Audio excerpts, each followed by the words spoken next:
हे रघुनंदन, मैं कृतकृत्य हो गया, मैं गदगद हो गया, मैं कृतार्थ हो गया कि मेरी पुत्री की स्मृति को तुम विस्मृत नहीं कर पाए हो आज तक।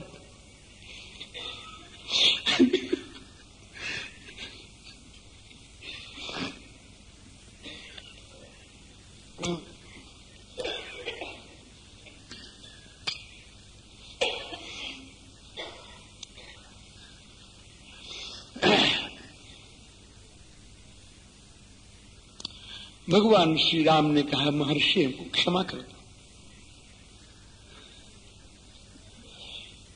बलवान है लोकापवाद, इसलिए मैंने श्री सीता को जरूर छोड़ा है।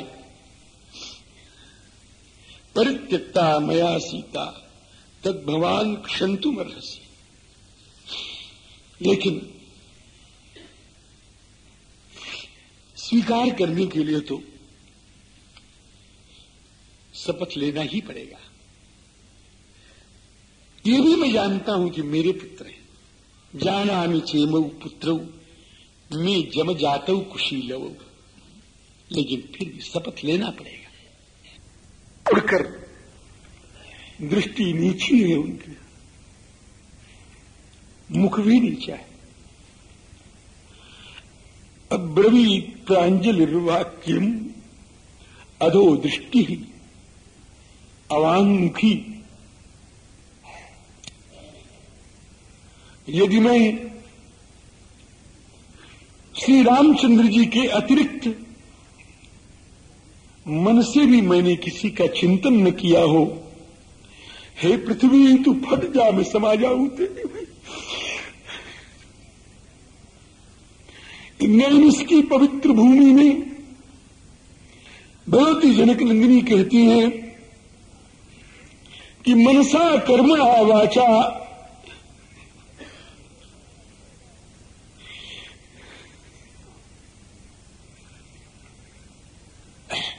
क्षमा करेंगे,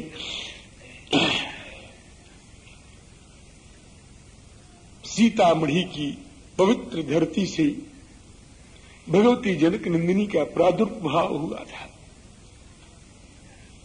मिथिला की पवित्र भूमि सीतामढ़ी, वहां जनक जी महाराज सोने के हल से यज्ञ करने के लिए यज्ञीय भूमि को कर्षण कर रहे थे और वहां पर दिव्य सिंहासन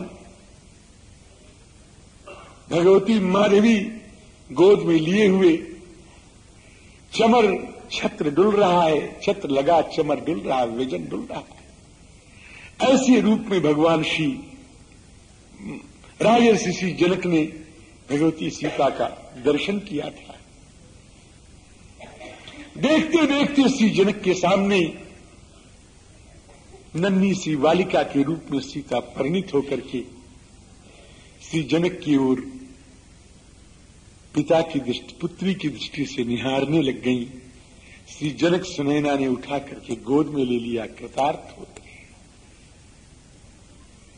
हजारों हजार वर्ष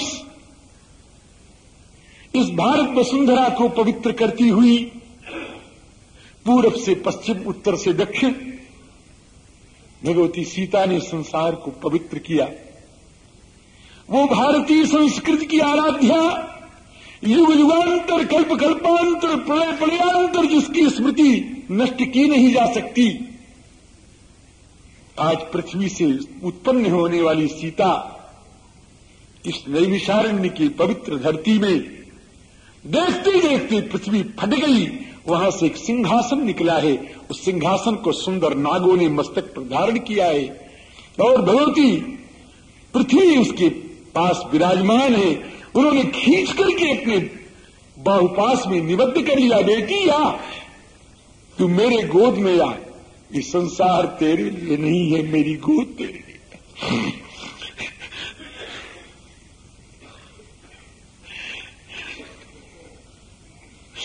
तस्मिस्तु धरणी देवी बाहुभ्याम गृह्य मैथिली। अपने गोद में बिठा लिया। देखते देखते वो सिंहासन पृथ्वी के गर्भ में विलीन हो गया, पृथ्वी बराबर। जय जय ध्वनि हो गई, चारों तरफ मंगल ध्वनि होने लग गई,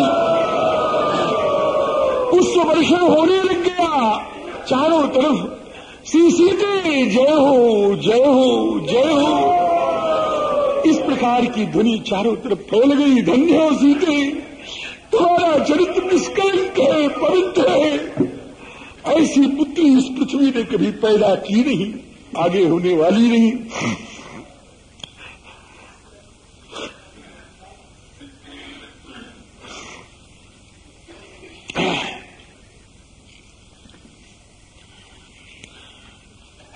पुष्प वृष्टिरभिच्छिन्ना दिव्या सीताम अवाकिरन, साधुकारिश्च सुमहान देवता देवानाम सहसोत्थिता। साधु साधु धन्य है धन्य है, जय हो जय हो। इस प्रकार की ध्वनि चारों तरफ फैल गई। धन्य हो सीते, धन्य हो अपापी, धन्य हो मैथिली, धन्य हो जनकतनये, धन्य हो राम प्रिय, धन्य हो राम वल्लभे। ऐसा चरित्र संसार को युग युग प्रेरणा देता रहेगा। साधुवाद होने लग गया। भगवान राम चिंतित हो गए, पृथ्वी की ओर बढ़े। लोगों ने समझाया है, ब्रह्मा जी देवताओं के साथ आके कहते हैं, रघुनंदन शांत हो जाओ, शांत हो जाओ। ब्रह्मा सुरगण सार्धम उवाच रघुनंदनम,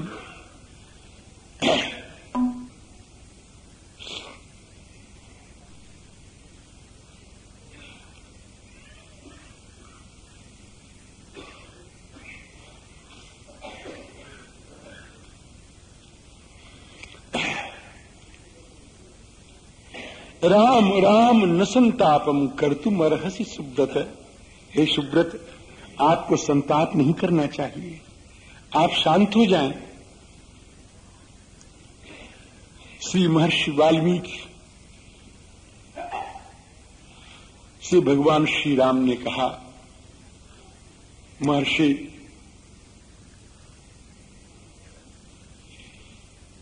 हम आपके ऋण से उऋण नहीं हो सकते, हमारे द्वारा परित्यक्ता उसको आपने गोद में लेकर के पुत्री की तरह पालन किया। लवकुश पर हमारा अधिकार है, ऐसा कहने के लिए मेरी जुबान नहीं खुल रही। महर्षि, लवकुश आपके हैं, आपके थे और आपके ही रहेंगे। लेकिन हे लवकुश गुरु, आपके श्री चरणों में एक प्रार्थना है कि मैं शेष बचा हुआ रामचरित्र इनसे सुनना चाहता हूं। अगर आप आज्ञा दें तो इनको अपने यहां कुछ दिन रख करके इनसे रामायण की कथा हम सुन लें।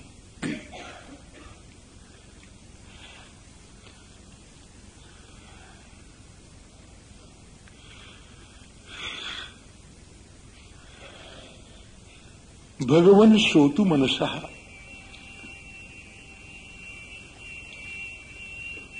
महर्षि वाल्मीकि ने कहा, रघुनंदन हमने तो रामायण का निर्माण ही इसलिए किया है कि पुत्र अपने पिता की गोद में पहुंच जाए, भक्त भगवान की गोद में पहुंच जाए, आराधक आराध्य की गोद में पहुंच जाए। और जब आराधक आराध्य की गोद में पहुंच गया, भक्त भगवान की गोद में पहुंच गया, पिता पुत्र की गोद में पहुंच गया, फिर माध्यम की क्या आवश्यकता है। हम तो रघुनंदन माध्यम हैं। अब आपके पिता पुत्र के बीच से हम अलग हो रहे हैं। अब आप केवल कथा ही न सुने, आपको बड़ी बड़ी आवश्यकता है इनको इस समय। इनकी मां चली गई है। हे रघुनंदन, जिसको इन्होंने कभी नहीं पाया वो पिता का प्रेम भी तुमको देना है, और जो इनका छीन गया है वो मां का भी प्रेम तुमको देना है। इनको ले जाओ, इनको स्वीकार करो।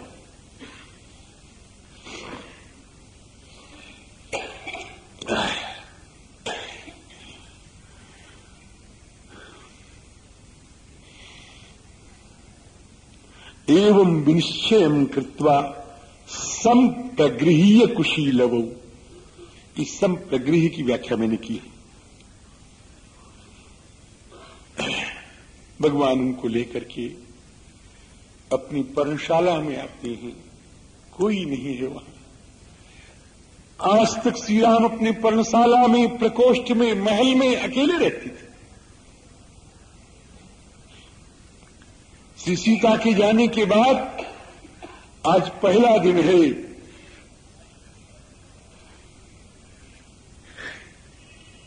कि रघुनंदन के, श्री रामचंद्र परमात्मा के उस प्रकोष्ठ में, उस पर्णशाला में कोई दूसरा व्यक्ति है।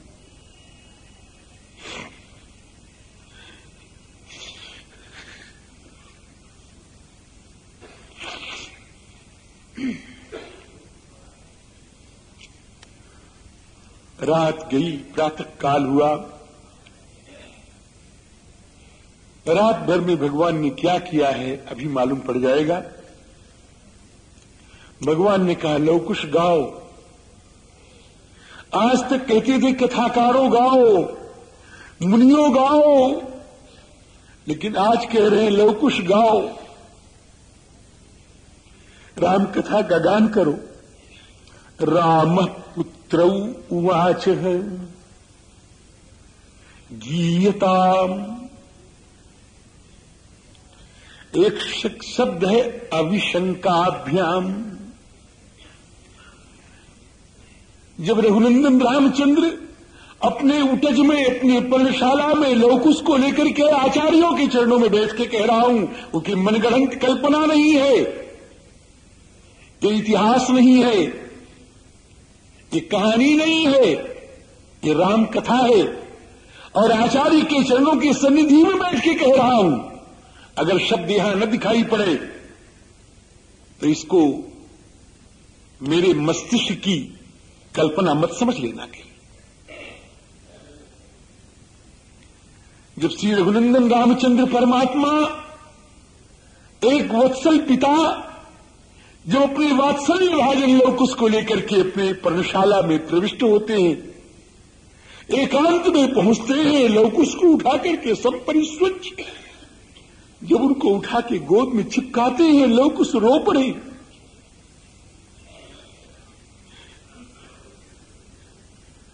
कहीं हम स्वप्न तो नहीं देख रहे हैं, हम जीवन में पिता के प्यार से वंचित रहे हैं, पिता के स्नेह से वंचित रहे हैं। कहीं यह स्नेह आज मिलके कल समाप्त तो नहीं हो जाएगा। भगवान ने कहा रघुनंदन, भगवान ने कहा सीता कुमारों,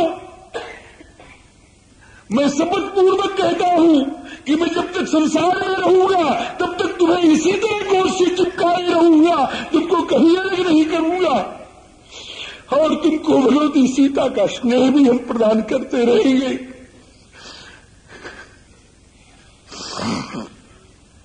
गीयताम अविशंकाभ्याम, ये अविशंकाभ्याम की। अब मैं आगे इस प्रसंग को नहीं कह पाऊंगा, अब मेरी हिम्मत छूट गई है।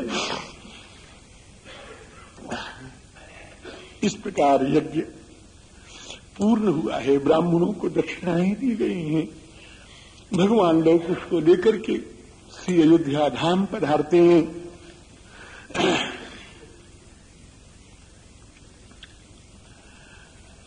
गंधर्व देश पर आक्रमण करके वहां पर 2 नगर बसाए गए। उसमें भरत जी महाराज के 2 पुत्रों को, तक्ष और पुष्कल को राज्य दे दिया गया। कारुपत देश में 2 नगर बसाए गए। उसमें लक्ष्मण जी महाराज के 2 पुत्र अंगद और चित्रकेतु को राज्य दे दिया गया। आपको मालूम ही है कि मथुरा में श्री रिपुदमन लाल जी महाराज रहते हैं। वहां पर भी 2 नगर बसाए गए। एक पुत्र को मथुरा का राज्य दे दिया गया, दूसरे पुत्र को विदिशा का राज्य दे दिया गया। इस प्रकार भगवान के सामने एक करुण प्रसंग भी और है, हल्का सा। भगवान शक्ति दें इसका निरूपण हो जाए।